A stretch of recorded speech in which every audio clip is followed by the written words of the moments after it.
Welcome, everyone. This is Chris Perone with the California Healthcare Foundation. We will get started in just a minute, and Lynette Scott from the California Department of Healthcare Services will kick things off.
Hi, Chris. This is Lynette. Do you think we should go ahead and get started? Please do, Lynette. Thanks. Okay, great. Well, we wanted to make sure we gave everybody a few minutes to get dialed in and connected. Good afternoon. My name is Lynette Scott. I'm the Chief Medical Information Officer at Department of Healthcare Services. And we welcome you to our final symposium, so to speak, in a series that has been supported through the California Healthcare Foundation relating to Free the Data. We have been very pleased to be able to work in partnership with the Healthcare Foundation around making data and information more available. And this particular project has focused on a number of arenas. We initially, with a symposium that occurred a little over a year ago now, related to maternity and maternal health issues, with an in-person symposium. We followed that up with a symposium that related to high-cost utilization that included an in-person component, and then we followed it up with a webinar after that. And so following on that, today's webinar helps provide another step in that process. And this particular symposium we're doing through just the webinar basis, but we're very pleased to have 3 outstanding researchers join us today to share their work. So one of my roles at the Department of Healthcare Services is I serve as the chair of our Data and Research Committee. And researchers and professionals in public health that want to do research and understand more about the Medi-Cal population frequently will apply to use our data to do so. And that's one of the allowable uses of healthcare data, is to perform research. And we have a very specific process around how we review these applications, understand what the researchers are trying to do and what they are proposing, and making sure that any of the data sharing that we perform is compliant with the HIPAA health protections around privacy and confidentiality. And so one of the other components that's very important in terms of sharing Medi-Cal data with researchers is that it needs to be a benefit to the Medi-Cal program. And as we work with researchers, as they're thinking about what they would like to do, we often have conversations around how their research will inform our policy and programmatic requirements as we implement the Medi-Cal program here in California. These 3 researchers have been working on similar topics related to mental illness, but coming at it from different directions. And we're very pleased to have them here to share the results of their research with the group. And the agenda here provides a brief highlight to the different kinds of information that they'll be talking about. So very pleased to have Dr. Tim Bruckner from University of California, Irvine, Dr. Christina Mangurian from University of California, San Francisco, and Dr. Todd Gilmer, University of California, San Diego. And they will each be sharing information about their research and their findings.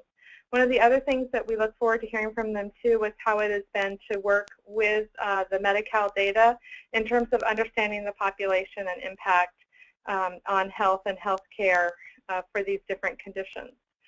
I don't want to steal their thunder, so I know you have the agenda in front of you, but they'll be talking more about their research.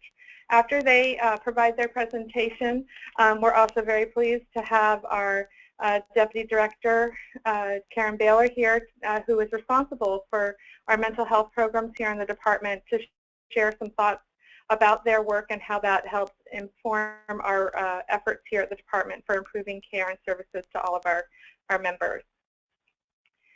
So with that, I think what I'd like to do, I think we have a few housekeeping logistics that we're going to go over. But again, welcome you to this webinar and thank you for joining us. And we will look forward to having a time for questions at the end as well, in terms of hearing from folks and extending this conversation.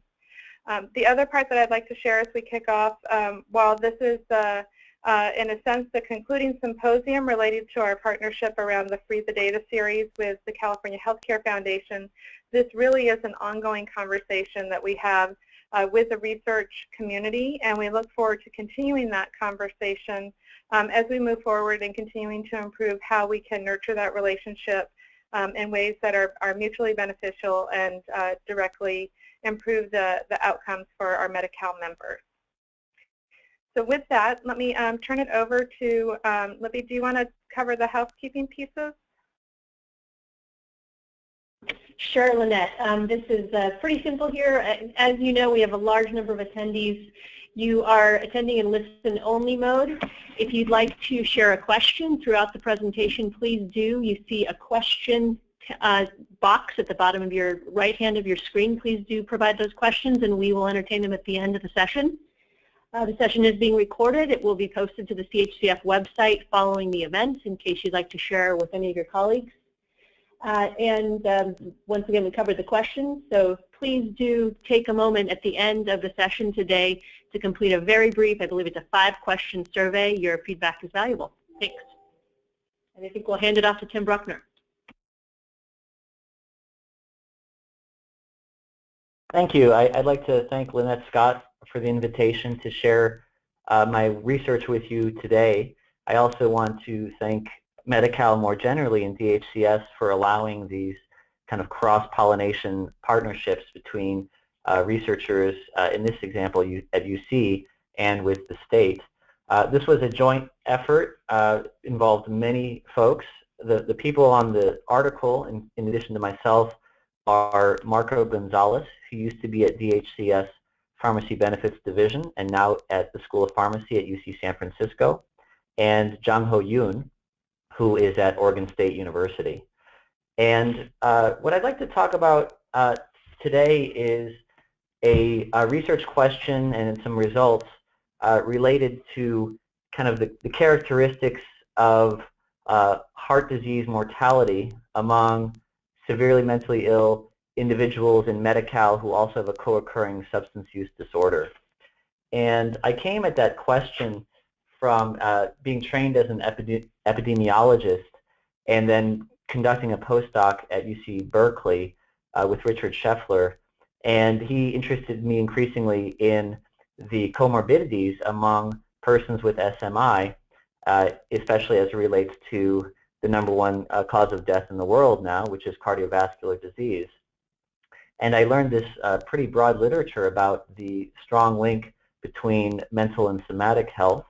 One statistic that's often put forward is that persons with schizophrenia, for example, live about 25 years less than persons without schizophrenia, and that they die of a lot of other chronic conditions, comorbidities. And so one notion of why this might be the case is that there might be lower effective utilization of primary health care among persons with severe mental illness that could lead to a higher rate of hospitalizations for non-psychiatric conditions and accelerate the risk of death.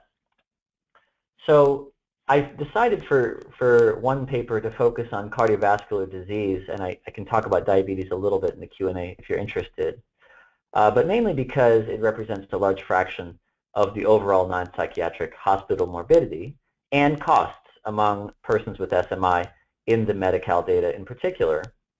And there have been several areas in the research that suggest that SMI could increase the incidence and the severity of cardiovascular disease as well as diabetes, and that one pathway through which this might occur is co-occurring substance use. So one of the, many of you might know, but the alcohol and illicit substance use co-occurs in a highly prevalent fashion with SMI. Estimates range between 30 and 60% of comorbidity. And this disorder, if you have substance use disorder co-occurring with SMI, is that you could exacerbate pre-existing heart conditions. You could also reduce adherence to medications that would be used to treat chronic disease, or your substance use could also act as a barrier to seeking other preventive care that could have held cardiovascular disease in check. So the key research aim that I had was to look specifically among persons in Medi-Cal that we classified as SMI, that if you had a co-occurring substance use disorder, it would increase the risk of morbidity of cardiovascular disease as well as cardiovascular death. And so this project, well, first I'll give you some descriptive information on the SMI population that we retrieved in Medi-Cal. First, we have an estimate of the substance use disorder prevalence. And as you can see, this is a little bit lower than what we think of as the true co-occurring substance use disorder prevalence with SMI. So we estimate around 25% that we can detect using Medicaid claims and diagnostic information. And we can talk about why there would be reasons for an undercount, but that's something to keep in mind based on the data set. And again, some demographics about the population we studied, 18 to 64, so we excluded dual eligible Medicare, Medi-Cal population, so sub 65 years of age. And you also have a comorbid population if you look at the kind of Charlson comorbidity score, that there are many persons with SMI that have other comorbidities which would lead to a higher Charlson score, so a score that's not 0. Okay, so this really is the main take-home point of the entire paper, this plot. This is a survival plot. So on the x-axis, you have time since entry into the data set. So we examined persons with SMI moving from 2002 to 2007, which overall is almost 6 years of person time of follow-up for 121,000 individuals that were classified as SMI in the data set. And on the y-axis, you have the likelihood that they are dying of cardiovascular disease. So we linked the Medi-Cal database to the vital statistics, the death register in California. And so by definition, at the beginning of the observation, everybody in the sample has not yet died of cardiovascular disease. So they start with the cumulative probability of 1. They have not died. And as you march through time, as you move from left to right, there are 2 lines. There is a dark line and then a lighter gray line. The dark line indicates persons with SMI who also were diagnosed as having a substance use disorder. And the population with the light gray line are those with SMI who do not have a co-occurring substance use disorder. And what you see is that as you march through time, there are fewer of those with co-occurring substance use disorder left. more of them are dying of cardiovascular disease. So that if you go to the far right, at around 300 weeks into the data, you have about 10% of persons with co-occurring substance use disorder that died of cardiovascular death in 6 years, relative to only about 7% of those that didn't have co-occurring substance use disorder. So this is a statistically significant difference. I'll show you some of the results that control for other potential causes of cardiovascular death in the subsequent table. But if you, on average, estimate kind of the additional risk of cardiovascular disease as a function of substance use disorder, the co-occurring substance use, it's around a 25% increased risk of cardiovascular death relative to non-substance use disordered persons that have SMI. To give you an example of the scale, is that a big finding, or what's the magnitude? That's about the same magnitude as the race difference in cardiovascular death among non-Hispanic blacks and non-Hispanic whites in Medi-Cal. So for those of you interested in disparities, we think of that as a rather large racial disparity in cardiovascular death, and I'm approximating about the same magnitude of the difference with substance use disorder relative to non-substance use disorder among SMI. There's a couple of other covariates that I included. Happy to discuss them if you're interested, but many persons with SMI also take atypical antipsychotics, and that is an independent risk factor for sudden cardiac death. And so you also see that in the data, those persons that have very high prescription rates and dosage of atypical antipsychotics also tend to show a higher risk of cardiovascular disease. Again, that was more just to kind of control for some of the potential confounding in the data set. So the implications of this, I'll actually focus on two things. One is how we might imagine kind of managing this population, and the second is more of a data implication. The first is that this notion that, well, we could better reduce the risk of cardiovascular disease if we better managed a variety of the co-occurring conditions. So having careful information on substance use could, in and of itself, if it had effective preventive or prophylactic interventions, potentially not only improve the health of that individual from that one morbidity, but also reduce the risk of chronic disease morbidity among cardiovascular disease. Another implication in terms of management is that in the past, Medi-Cal has been crucially interested in the kind of tip of the iceberg population that disproportionately uses, is very morbid and accounts for a large amount of the costs of Medi-Cal overall. They've been called the 10%, in that the 10% most ill or the most morbid of the population accounts for maybe 80 to 90% of the costs. And so targeted disease management, to the extent that we could use both demographic and kind of clinical indicators to identify this top 10%, it might benefit from very targeted and coordinated disease management in this very high-risk group. That could be a cost-effective intervention. And lastly, from a data perspective, in the process of discovering this co-occurrence, that it didn't necessarily in Medi-Cal reflect what we think is the true co-occurring prevalence of substance use and SMI.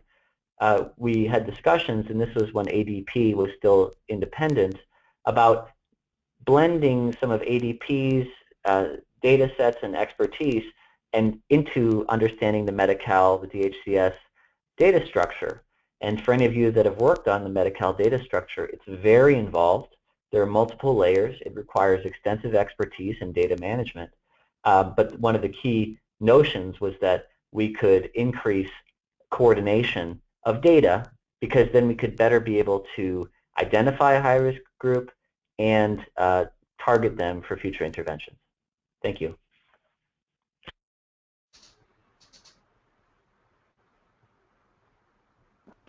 Terrific. Thank you so much, Dr. Bruckner.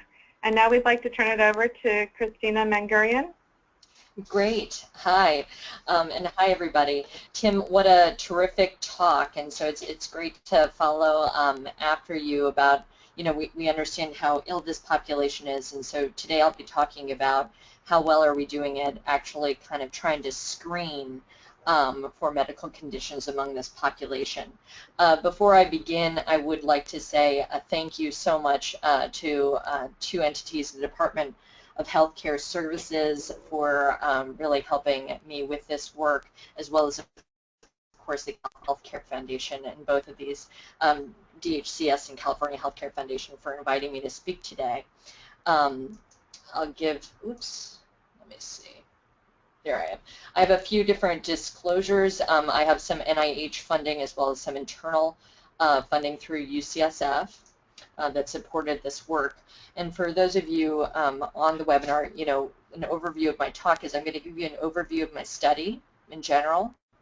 Then I'm going to describe the Medi-Cal data gathering process, the results, and then program implications. So first, for this study overview. So just so that we're all in the same context, and some of this is repeating a little bit about what Tim has said, but I want to make sure we have the context. In the U.S., there are 19 million adults living with severe mental illness, so this is about 6% of the population, and over 2 million of them live in California. And when we talk about serious mental illness, we're talking about people with schizophrenia, bipolar disorder, major depressive disorder with psychotic features, or major depressive disorder, but people who have really functional problems that their mental illnesses cause in their lives. And we all know on this phone that people with severe mental illness die 25 to 30 years earlier than the general population, most often from cardiovascular disease. And several years ago, both Elaine Morato and Susan Essick had done some studies looking at adherence to guideline-recommended metabolic screening, because we know that some of the patients we're serving have metabolic disorders, meaning diabetes, dyslipidemia, or hypertension, because of the antipsychotic medications they received. And several years ago, there was poor adherence to guideline-recommended treatment. This population, I guess, and something that I want to highlight, is that they are receiving, many of them are actually receiving care, and they're receiving care in community mental health clinics rather than in primary care. And me as a community psychiatrist, I'm particularly interested in what we can do, we, those providers who are providing care to these people, often on a monthly basis when they come in to see us. What can we do better to deal with their medical care? So I really want to meet the patients where they are, and I want to leverage strong public academic partnerships, meaning between the Department of Healthcare Services and, let's say, University of California system, like we represent today on this call, to improve the public health care system that people with severe mental illness already use, which is community mental health. So I have some experience with public academic partnerships. I worked for many years in New York State in the Office of Mental Health, and I worked on this area of improving health screening of the population served in outpatient clinics there. I came back to California, where I had been did my medical school training, and I happened to be at the right place, right time, and met the right people. I met Penny Knapp, who was the director of mental health care services and the leader of CalMend, as Tim described, and worked with the county leaders there and developed a plan that we hoped, a research plan that could be mutually beneficial, which was basically examining, the diabetes screening of people with SMI in California, and determine if this intervention, CalMend, which was an intervention to improve integration of care, was effective.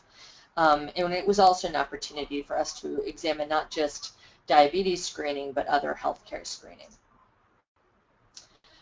So my study design was basically what's called a retrospective cohort study. So that means I looked back in time, and I looked at 2 study periods, kind of before CalMend and after CalMend. I had an inclusion criteria, which means who's in the study. It was basically adults taking antipsychotic medications. 98% of them were taking second-generation antipsychotics. and all of these people were treated at community mental health clinics. So I think some of the differences in which from other studies that have looked at adherence to guidelines, some questions that people have is that they might say, well, they're not being seen by providers. But in this case of this study, they are being treated by providers, and these are the patients that are coming into our clinics. I excluded Medicare dual eligible patients because we wouldn't be able to see the records of those screening records for those Medicare patients. My primary outcome measure, what I was looking at, was evidence of diabetes screening, meaning a hemoglobin A1C or a fasting glucose. And the analysis that we did was what's called Poisson regression with robust standard errors, which accounts for clustering by counties because some counties behave differently, so you want to adjust for that. As far as the data gathering process was concerned, it was actually difficult to get the CalMed specific patients because CalMed was doing some really progressive stuff and actually trying to, a lot of the time, target people who weren't just Medi-Cal patients, but who at that time were under or uninsured. So it was difficult to get all of the CalMed patients. Similarly, I was not able to have a comparison group, so I'm just really looking at this one population. I got IRB approval from the state, from DHCS and UCSF, where I work, and the CalMed DHCS staff combined the data securely to give us to do analysis at UC. And here are my findings. So basically, I have a recent publication in JAMA Internal Medicine, and what I found is that only 30% of people who were taking antipsychotic medications and receiving treatment in community mental health clinics were getting screened for diabetes, despite guidelines in place over a decade ago saying that they should be getting tested annually. The good news is if they had one primary care medical visit, they were more likely to have screening. This is kind of a no-brainer, really, but it makes sense as far as our integration efforts could work. And similarly, something that I found that I was actually concerned about was that young adults, so those 18 to 27-year-olds, were actually less likely to be screened than any other category of older adults with severe mental illness. So I'm going to show you guys a little bit more of the details from one of my tables. So if you look at this table, on the left side are the variables, and then if you look at the kind of circled area, you can see the prevalence ratio, and so 1 is the reference group, and if it's above 1, you would get more screening. Below 1 is less screening. So what you can see here, for example, is that women were slightly more likely to get screened than men. This is typical in the whole healthcare system. There weren't any overly concerning racial or ethnic disparities in care, which was good. But as you can see in the age groups, as I mentioned before, all the other ages were, except for the very old, were the young adults were less likely to get screened than the older adults. And again, if they used primary care, they were much more likely to have gotten screened for diabetes.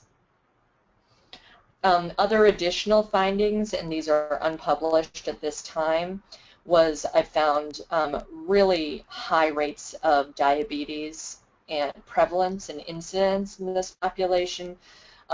This is similar, if not higher, than previously published data, but basically seeing that 27% of the population had diabetes, and there's a 10.93 per 1,000 incidence. Again, you can see the comparison with the general population. Both of these, prevalence and incidence, are much higher. I looked at HIV testing. So although there's a 6% prevalence of HIV among people with severe mental illness, which is almost 10 times higher than the general population, only 7% are tested. Similarly with Hep C, and this is actually a publication in Press now, despite there being a 17% prevalence of Hep C in this population, only 4.7% are tested. And finally, even regarding women's health and breast cancer screening, 43% of the general population gets screened, but in among women who are of age to have guideline recommended mammograms, only 23%, or half of the women get the testing they deserve. So what are the program implications here? So I hope, and I've really received some wonderful enthusiasm from DHCS leadership as well as leadership in San Francisco County, that we're hoping that these findings should influence policy to improve the care of people with severe mental illness. And I think we're all on the same page that we need to improve diabetes and other healthcare screening of people with severe mental illness system-wide. And really that begins with us thinking creatively about how to integrate care and, for lack of a better word, to kind of focus on reverse integration of care. A lot of the emphasis on integration of care right now is integrating mental health care into primary care clinics. I believe also, and I'm working on different studies trying to integrate primary care into community mental health clinics. I also really am encouraging policy members to really focus on young adults. I think this is our opportunity to prevent the long-term medical sequelae that come along from medications and just all the other social determinants of health that impact this vulnerable population. And I think we really need to focus on the medical care of young people who develop severe mental illness, so that we can prevent the long-term disease burden on this population. And as I was mentioning before, I really personally am trying to advocate for things to happen in community mental health clinics, whether they be on-site phlebotomy, primary care consultants, care managers like they have in collaborative care, and especially having an integration of the electronic medical records for this population. And that's my presentation. Thank you very much for having me. Terrific. Thank you so very much. Next, we're very happy to turn it over to Dr. Todd Gilmer.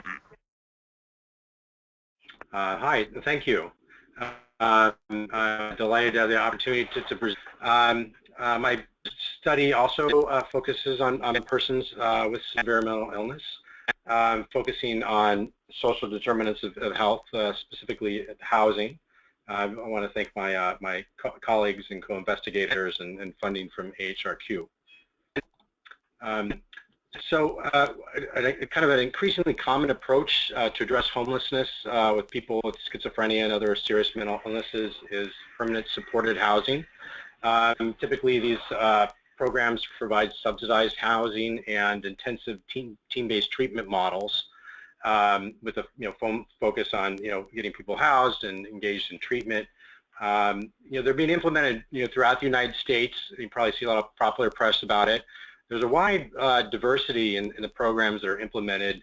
Some consensus around the benchmark being the Housing First model, but at least when this project was started, there really wasn't a lot of evidence on whether that model was indeed more effective, or what are the important predictors of fidelity to the model, and did the model predict outcomes.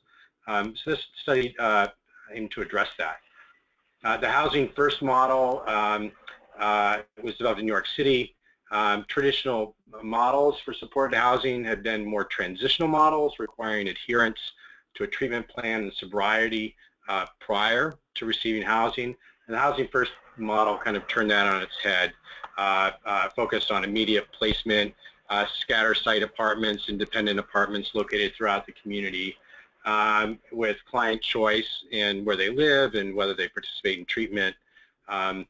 The kind of 6 domains down there are where the focus of the model is: providing choice and affordability in housing, being distributed in housing, independent housing throughout the community, separating housing and treatment, so not requiring that you participate in treatment to receive housing, having a harm reduction service philosophy that emphasizes consumer choice, providing a wide array of services, and having an effective team structure. So I think a pretty thoughtful way to deliver a fairly complex intervention. We used this natural experiment in California under the Mental Health Services Act. There was this very large implementation of supported housing programs called full service partnerships. So the FSPs were supported housing programs that would do whatever it takes to improve residential stability and engage persons with serious mental illness and treatment. Kind of along with that flexibility, you know, there's a kind of real much of a lack of much of a prescription as far as treatment processes or how the programs needed to be structured, and so a real wide variation in implementation, which we thought was a good thing because as we like to get this variation and use it to simulate experiments. So, you know, we approach this with a mixed method design. It's a sequential, explanatory, and exploratory design. We started off with a focus group that we used to develop a survey to measure fidelity to the Housing First model, which was followed up by, you know, site visits. So the survey covered a broad array of programs. We surveyed 93. We did site visits 20. We merged this to administrative data on housing, service utilization, and cost on about 10,000 individuals with serious mental illness and enrolled in these FSPs. We were able to look at housing pre and post, and we looked at service use and cost in a difference model. So we created a control group using a propensity score matching, so kind of a synthetic control group, and looked to see what happened over time in the FSPs versus this control group.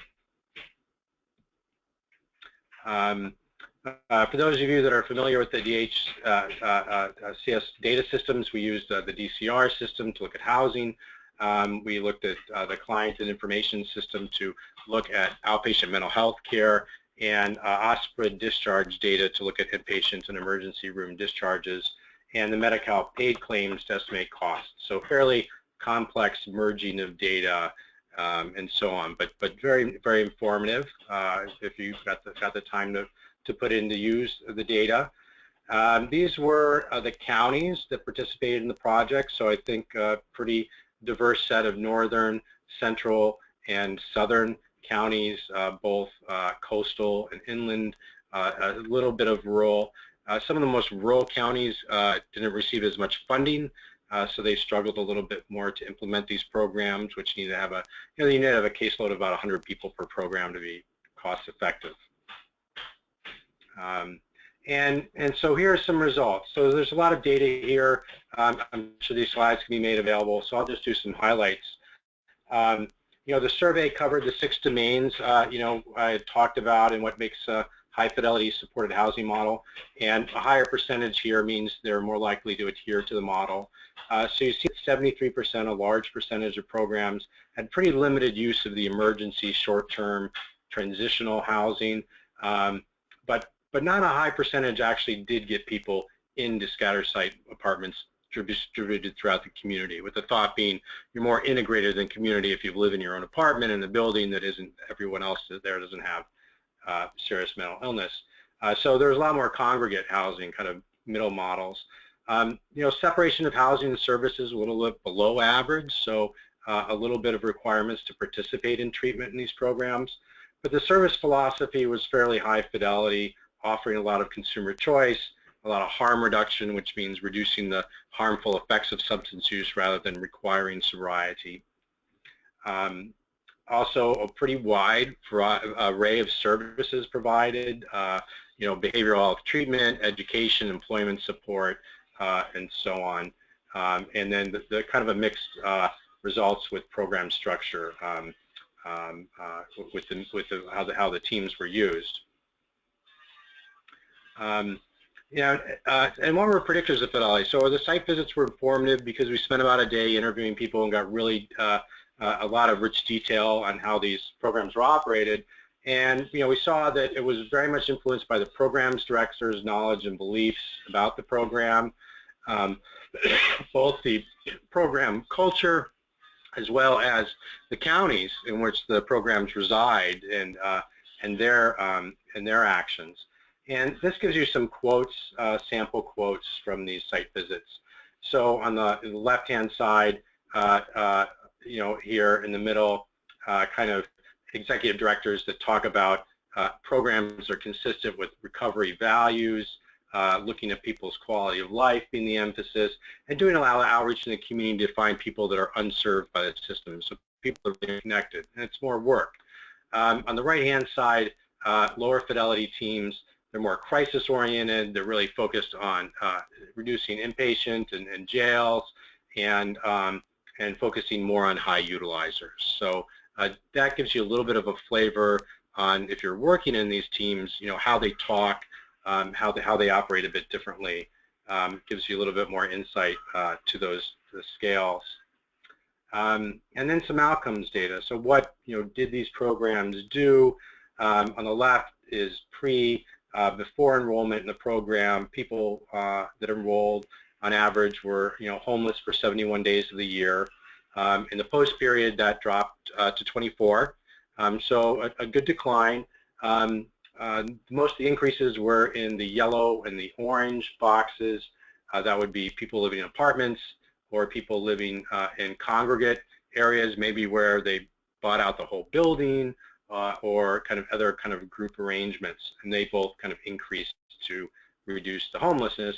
Homelessness actually wasn't very incredibly high in the pre-period. I mean, 71 days, isn't out of 365.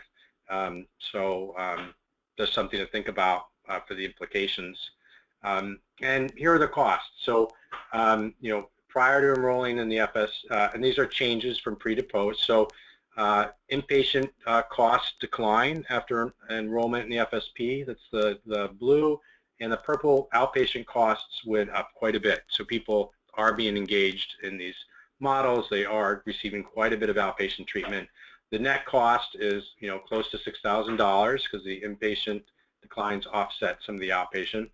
But the control group we matched to also had a decline in inpatient and no effect in outpatient. So on the far right is the difference in difference effects. So I think the story here from this study is that outpatient costs increased quite a bit, which is kind of the intention, and overall costs, overall it's more expensive. A couple slides where we try to disentangle the effect of fidelity, going from the blue to the green, higher fidelity models, larger declines in homelessness in higher fidelity models, also larger increases in people living independently in apartments. So that shows that higher fidelity programs appear to be more effective in that way. Looking at outpatient service use, these are numbers of visits in a year. Again, higher increases in the higher fidelity programs, and then the difference, 61 additional visits in a year in a high fidelity program versus 30 additional visits in a lower fidelity program. So that was a pretty quick run through the kind of a complex set of papers. But so what we found is, yes, there was a lot of variation in how the FSPs were implemented. There were some things that you can use to predict fidelity that, if you wanted to, would help you maybe target programs for additional training to improve fidelity, and some evidence that higher fidelity programs were more effective at enrolling people with longer histories of homelessness, putting them in apartments, finding those who are less engaged in outpatient mental health services, and increasing their service use. And the implications would be, so assuming this is what you want, if higher fidelity programs are giving you a more of a desired outcome, we suggest some regulations could require, people that have longer homeless histories or who are less engaged in outpatient care, requiring more outreach to these programs. And trainings could engage both the leadership and the line staff in focusing on philosophy and practice and more of a housing first, recovery-oriented models of care. Thank you. Terrific. Thank you so much. It's really exciting to hear the variation and the many different ways in which everybody has approached this research. I think what we'd like to do now is actually turn it over to Karen Baylor to provide some initial comments as we get ready to then open it up to the broader Q&A. So Karen. Thank you so much. It's a pleasure to be here this afternoon, and every time I see this kind of research, I find it really interesting and compelling, and at times a little sad for all the work that we do with this population. But I think the data in these presentations really support the need for more integration. And when we talk about integration, it's not just integration within mental health and substance use disorders, but it's also how those then integrate within physical health. And as such, the DHCS has been given the requirement by our federal partners that we need to have an integration plan. We plan to release it for stakeholder feedback in February, but I'm now going to go back to the draft plan and make sure that some of this data is included in that. But really what CMS is asking for from California is to look at the integration to come up with something. California is looking at a stem cell with based on a continuum. We like some O's into that model, which one would be bidirectional, which you heard from one of the presenters already this afternoon, that it can't just be one-way integration, that you have to look at it in a bidirectional manner. We're also looking at increasing our medication-assisted treatment, especially for those who suffer from substance use disorders, and knowing that that is also a big hill to climb, because with substance use disorders, you're giving them medication to help with their substance use disorder, and so there's quite a bit of stigma wrapped around that. Information sharing we've also discussed this afternoon, and really working with our federal partners to see how we can't get around the CFR 42 requirements, which are very restrictive regarding sharing information from those who suffer from substance use disorders. And then just one other issue is looking at the workforce, and as we move towards integration, if we have the training and technical assistance and just really the workforce to do the job. A couple other things I want to mention before we open it up to questions is I think the last presenter talking about the full service partnership really has been a unique opportunity for California through the Mental Health Services Act. They have full service partnerships in each county. Each county is required to have them for the 4 main age groups, which is children, transitional age, adults, and older adults. And these really are small caseloads, and services are wrapped around in what you heard was the whatever it takes model. And so to have that same model used with substance use disorders would be fabulous, but it can be used for those who have co-occurring disorders. DHCS currently is looking at 3 different opportunities where I think integration will be key part of these initiatives. One obviously is the health homes, where the target population does include SUD and SMI, and really looking at those high utilizers. I think the latest concept paper was released in December, which is on our website. The services provided will be comprehensive care management, care coordination, referrals to community and social supports, comprehensive transitional care, and individual and family support services. The whole person care model, which is included in our Medi-Cal 2020-11-15 demonstration waiver, also focuses on these high-need patients. And then finally, the other major initiative that I'm more involved in is our Drug Medi-Cal Organized Delivery System waiver, which we're looking to really change how this delivery of services is provided throughout California. I think you're going to hear more in this coming year regarding housing, and especially housing for the SMI population with this legislation legislative session coming up. And so we think that there are a number of opportunities here to take the information that we've gathered from today and change some of the policies and how we do service delivery so that it meets the needs of this population. And with that, I will turn it back to Lynette. Great, thank you. And as we have done in the past, we wanted to make sure that we had a good amount of time for continued conversation, both from those on the webinar and amongst our researchers.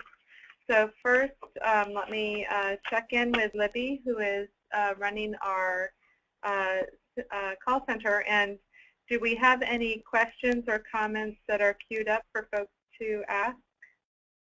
We do, Lynette, but I think Chris Perrone will be managing these questions and has a few comments. Perfect. Thank you so much, Chris. I'm very happy then to turn it over to Chris Perrone from the California Healthcare Foundation, and thank you to his leadership and guidance in making this possible.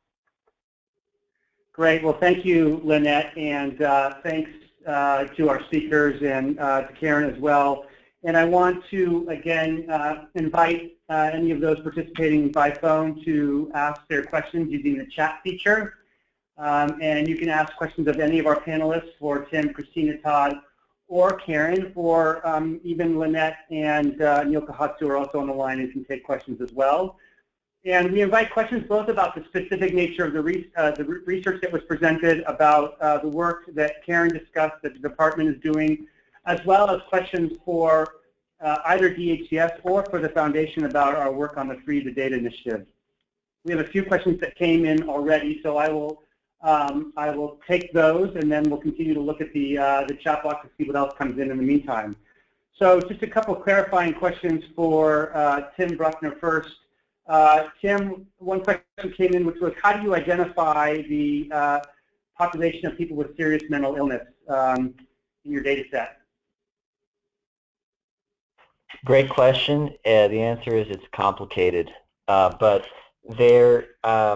we use a series of combination of diagnostic, procedural, and pharmacy codes, and I would say that we heavily weight the pharmacy codes first in terms of if you're taking prescription for an antipsychotic, usually second-generation antipsychotic.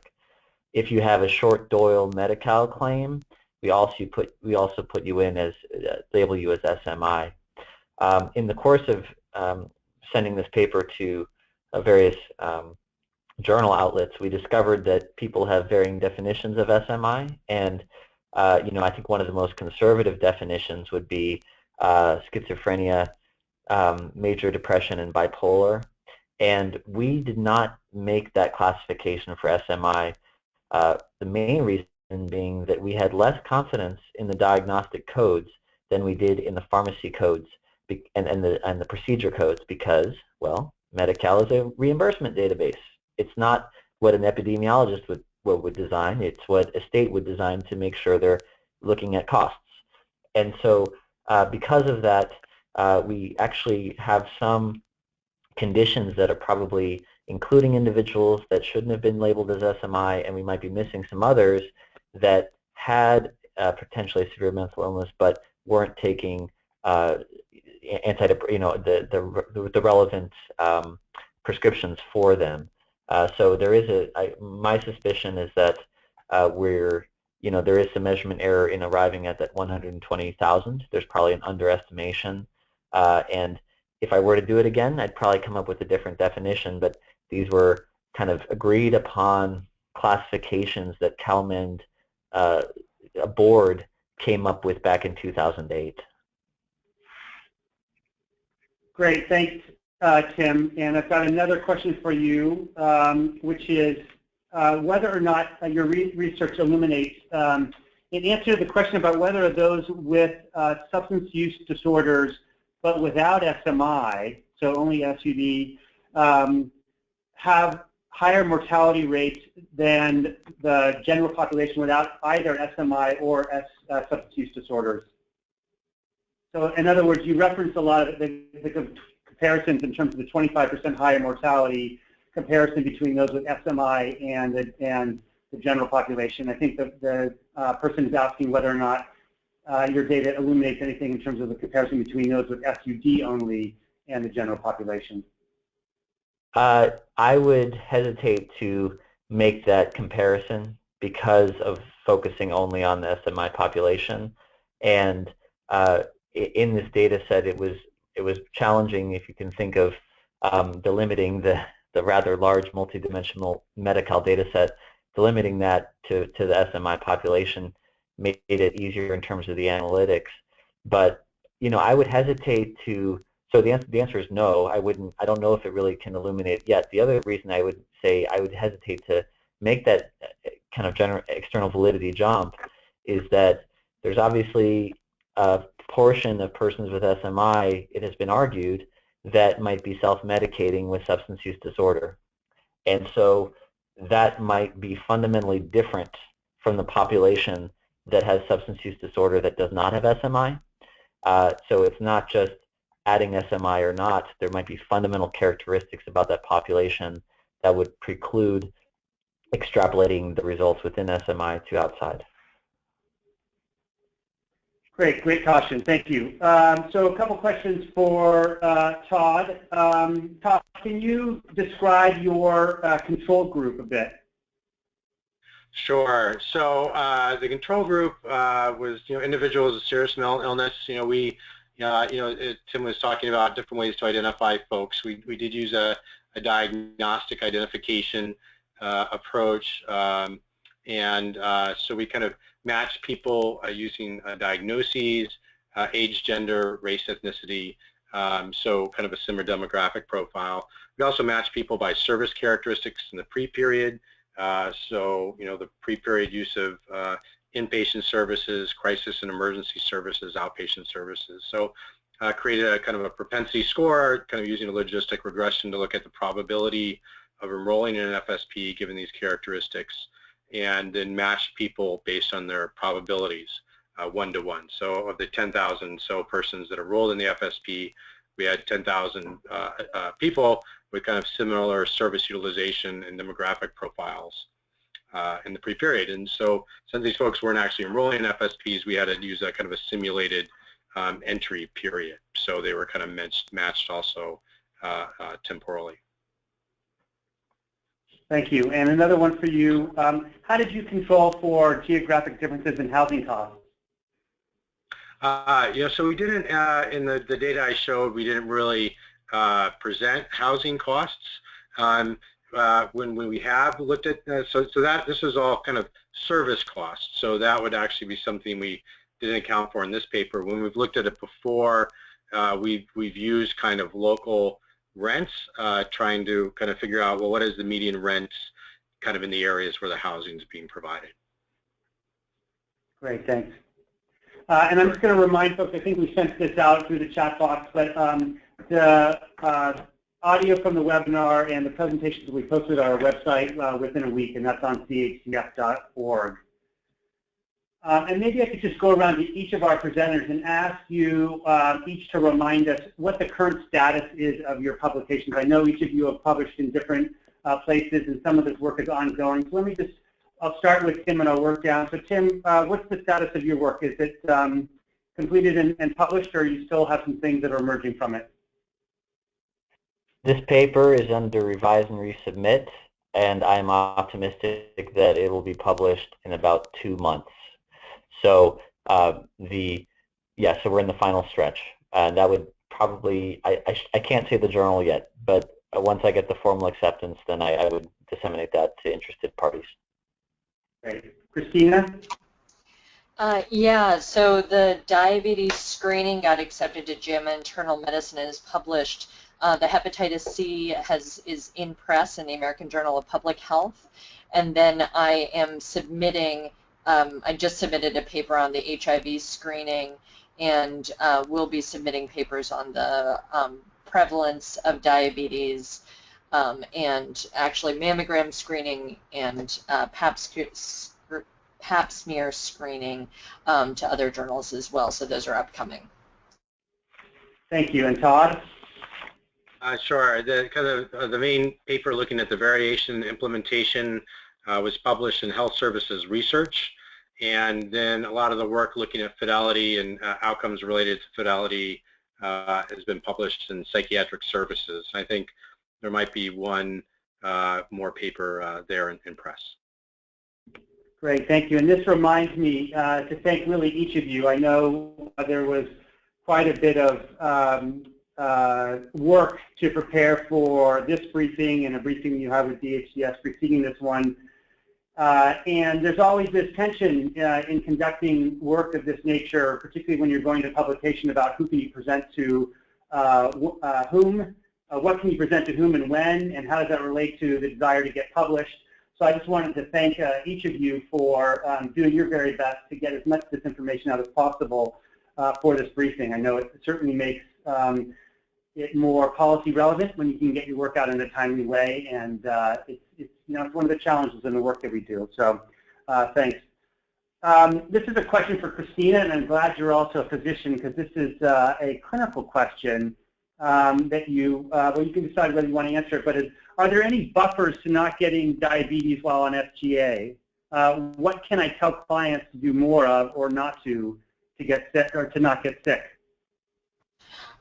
Can you repeat that again? Are there any buffers? Is that what you said? Yes. Are there any buffers to not getting diabetes while on FGA? Yeah. So it's a complicated question. I mean, all the different second-generation antipsychotics and actually the first-generation antipsychotics all have a variable amount of metabolic risk. They're not all created equal. So you really want to look and see which ones work best for your patient and make an informed decision with your patient on choosing the right medication. I think that there have now recently been 2 good randomized trials on switching medications from high metabolic risk medications. So for example, something like olanzapine or which is Zyprexa, and switching it to a lower metabolically risky medicine. When doing that, it doesn't, the evidence so far doesn't appear to show significant clinical deterioration, which is what a lot of people are worried about. But again, it's also patient dependent. So it really, I recommend strongly to kind of work and make a shared decision with your patient on reducing medication to its lowest dose and potentially switching if you're seeing any signs of leading to diabetes. But again, I think that my take home is there just should be regular screening so that if you did see anything kind of moving in the wrong direction and you see somebody developing pre-diabetes, you could stop that by switching medicines. Thank you. Okay, we're going to keep jumping around here as the questions come in. Karen, is DHCS looking at the Missouri model of, I think the writer means community mental health center-based health homes? I am not sure. I'd have to go back and ask the health home folks who have been working on this. So we can definitely go back and take a look. But is the writer recommending that we take a look at that model? I think that's the gist of it, yes. All right, thank you. All right. All right, Tim, how were cardiovascular deaths identified? Did you have death certificate data, or was there another source? The deaths were identified from the death registry. So we used the ICD codes on that death register, and we're able to link it. So that was done by Marco Gonzalez while he was under the capacity at DHCS pharmacy benefits. Mm-hmm. Great. You know, your response reminds me, and I think both Todd and Christina alluded to this, about how helpful it has been to you, and I think how important it is both in getting data and in using data to have good relationships with the people working at the Department of Healthcare Services. Medi-Cal is a very complicated program with many demands on both people who work there and many people who would like to work with the data. And while I know Lynette and colleagues are working to democratize the data, there is this element of really understanding the program and understanding both what you're seeing in the data, understanding how program has changed over time, so people aren't making false conclusions based on what they're seeing as the program has changed over time. But each of you have worked with people within the department, whether it's people associated with the CalMen project or other people in the department. And I'm wondering if maybe if I could just turn to Lynette or Neil to maybe ask you, or Karen for that matter, to ask you to say a few comments about that and the relationship that you have with outside researchers and working with your staff. Terrific. This is Lynette Scott, and as I mentioned before, one of the roles I serve is to serve as the chair for the Data and Research Committee, and I have a very competent team member, Angelique Lapsinger, who has been really working very closely with our researchers as they apply through the Data and Research Committee. And so part of our role is to facilitate conversations with researchers as well as with program areas. And so as we work with folks, we do have a very specific process that is posted on our public website at dhcs.ca.gov. But as we work through that with folks, we often end up having conversations with them about their application and facilitating conversations with our program teams to help better understand the data and the program. One of the things that I would say in general, as you mentioned, the data is complex, the program's complex, the policy changes are not infrequent, and they can have very significant impacts on the kind of data and information that we have. We do have administrative data, so our data is prone to some of those weaknesses of administrative data in that, just as an example, we may know that a test was ordered or paid for, but we wouldn't necessarily know the results of the test. We may know that somebody was seen for a diagnosis of hypertension, but we don't necessarily know what the treatment plan was.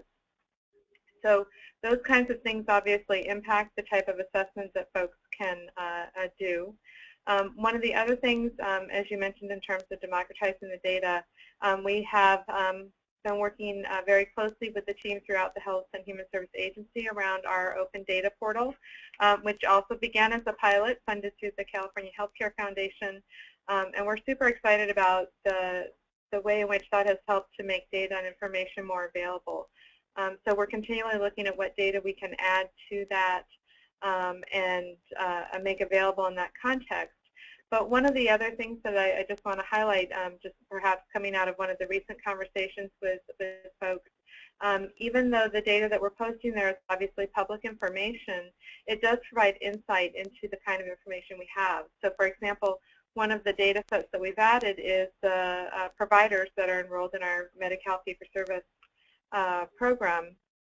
And there's about 160,000 providers, I believe, in that data set. And so getting a better understanding of what kind of data and information we have about providers, working with that public data set, can often then help inform what kind of analysis you may be able to do when you start then bringing in client data that might be associated with those providers.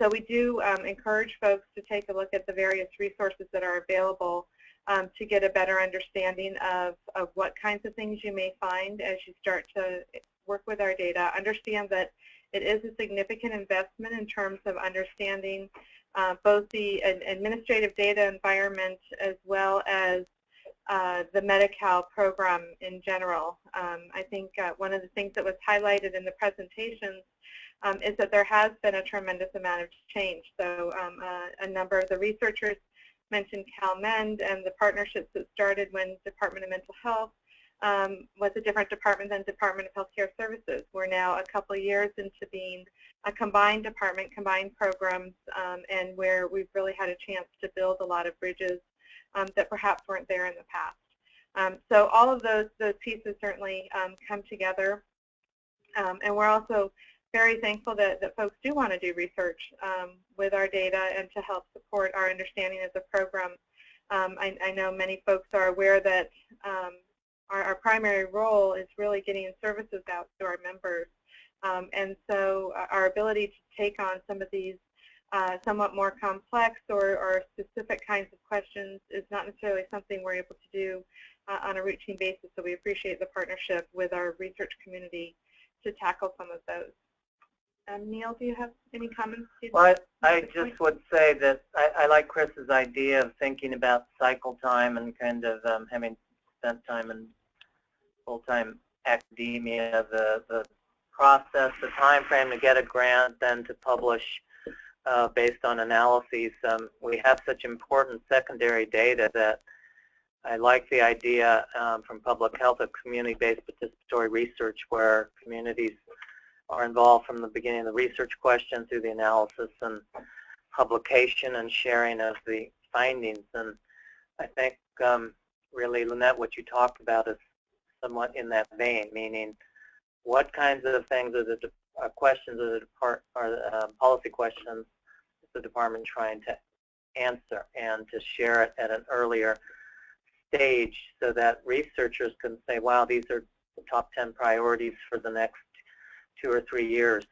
But I'd really like to see through a combination of getting more data, which is the whole Share the Data initiative, which I think is has been a great body of work, is to get secondary data and other data available to researchers and academics so that that cycle time, instead of being 2 or 3 years, things are moving so much more quickly with the ACA. And whatever ways we can, through this and other efforts, brainstorm on how to make that happen, kind of like moving to rapid cycle quality improvement, I think would benefit Medi-Cal members tremendously. Great. Thank you. Great, thanks both Neil and Lynette. I really appreciate those responses. And I'll just mention before I go back to some of the questions that we've been getting that the last 2 events out of this Free the Data initiative in particular, the last webinar we had on high-cost Medi-Cal beneficiaries and this one on the population with SMI feature a couple different types of research using Medi-Cal data. So the event on the webinar on high-cost users featured work that was conducted by or sponsored by the Department of Healthcare Services. So there was some internal staff that had done some really fascinating work on high-cost users. You can find that on our website. There was some other work more on long-term care users that was conducted in partnership with UCSF and the Department of Healthcare Services. And then this webinar, which features work provided by DHCF, and you're hearing about some of the partnerships, but it's not DHCF-sponsored research, so to speak. So just illuminates a number of different ways that the department's data on Medi-Cal beneficiaries is being used both inside and outside the department. So now going back to some of the questions that we've been getting from those participating on the webinar, back to Todd. Some questions about SMI and older adults and what you can say about SMI and the older population. I know this is a question that's specific. It was directed to you, Todd, but I think it could maybe be asked of Tim as well. And maybe Todd, if you want to take this one on. Sure. Yeah. We haven't done any in this project studies of older adults specifically. Kind of in the past, one thing about the older adults is some of the housing focus is a little bit different. Sometimes it's less about homelessness and more about kind of reducing isolation and things like that.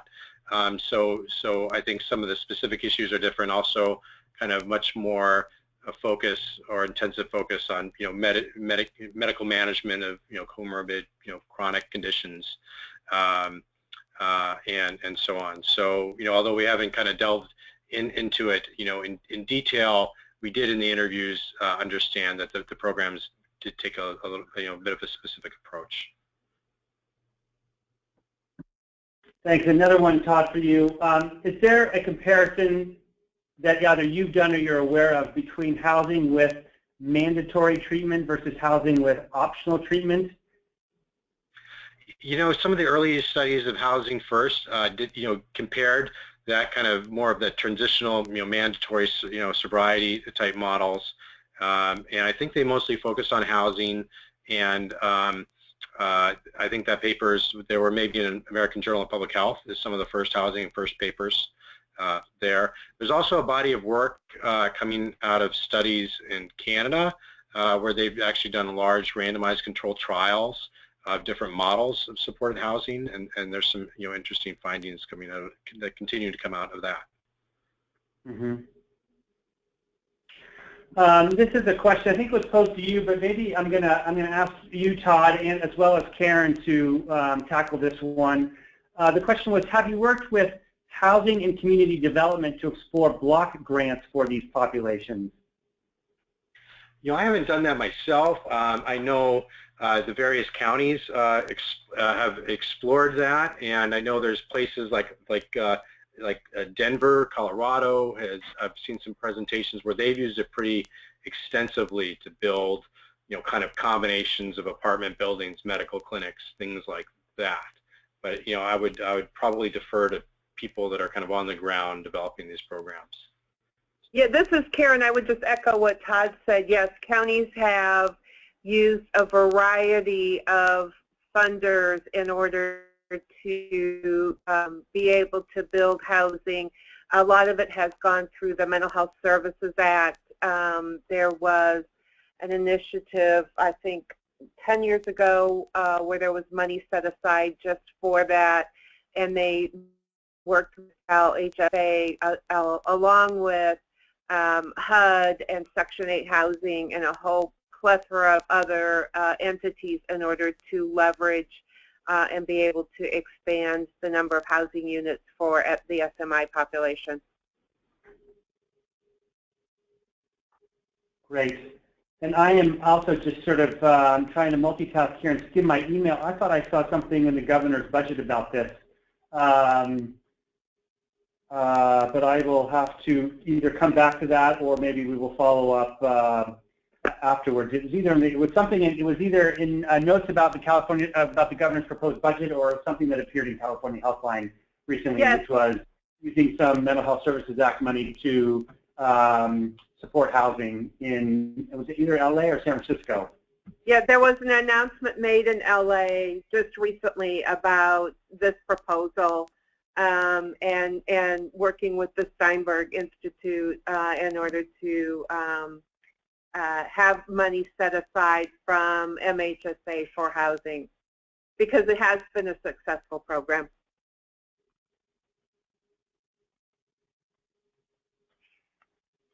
Great. So then maybe piggybacking on that, the question that came in, sort of given some of this work, Todd, do you or others have recommendations for supportive housing approaches to go along with these capital investments?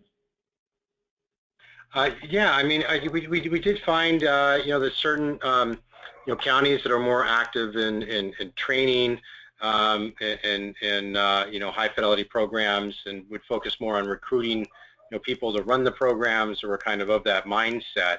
We're more likely to implement these, higher fidelity programs. So to the extent, it's a policy choice. If it's something, the act, did have some requirements, but it allowed a lot of flexibility, and it was done kind of purposeful to give, local communities a lot of input to the process. And so I think that's a strength. But on the other hand, if you want these programs to, focus on a certain set of people or operate in a certain way, I mean, that's some kind of, some additional, kind of oversight that could be done to kind of, strengthen the programs in that way. So I think we've kind of, identified some potential tools, and we'd be happy to, talk further, kind of if there's interest in doing that. Great, thank you. What might be our final question, and I apologize if I missed anybody's question, but this one is to Karen, and I might have missed how this relates to any of the presentations, but I think it's still relevant to the discussion about SMI. The question is funding for mental health services expected to change to allow case managers to bill for non-mental health services? Is mental health funding going to be integrated with medical care? That's a big question. No, not to my knowledge.